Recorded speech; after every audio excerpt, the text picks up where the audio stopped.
Hello, and welcome on how to port 0.7 models into 0.8 in Voice of the Void. If you don't know, there was an update that recently broke everything. So this is just a video explaining how to fix that. I'm just going to use two examples for this. First, I'm going to use this Haiti model to show off the texture maps we used to have access to. And then I'm going to use the Sybil model to show off the new emission maps we have access to now. First of all, we've had a change to our file paths. Now things are categorized by names. And this name needs to be the exact same as our object name. Just dump all your files in there, open it up, and now we've got to change our prefixes. Our unnamed base diffuse texture now has a prefix, diffuse underscore, and all the other maps have their suffixes changed to prefixes, with the underscore swapped around. Also, something to note about our new naming scheme, we're not allowed any full stops, underscores, or spaces in them, as Voice of the Void won't recognize them. In game, we want to hit refresh and load up our Haiti model. What this will do is generate a properties config file in our directory, and we can open it just using Notepad. In game, we have two options. We can either reset the config file if we mess something up that badly, or we can open it if we're too lazy to go to the directory.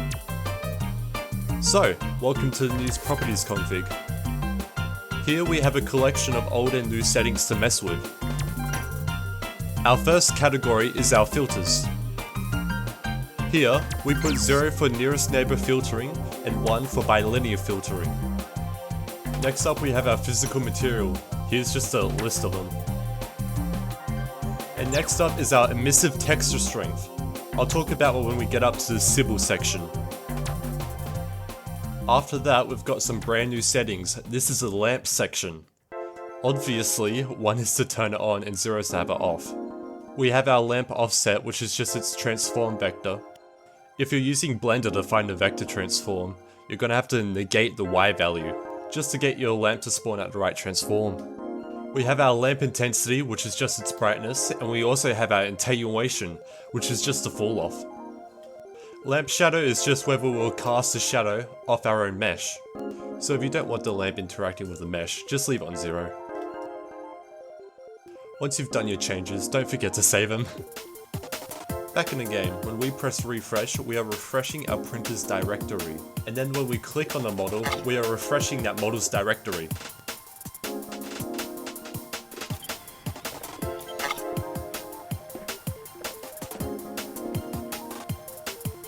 Yeah, baby! It works! Anyway, next up is the Sybil model. Just gonna start off by making its directory.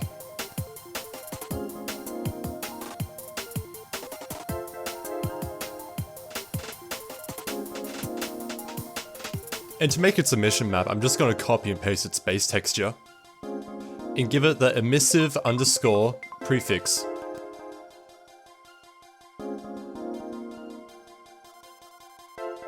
I'm going to go back in game, load the model to generate its config file, and I'm going to add 1 to its emissive strength.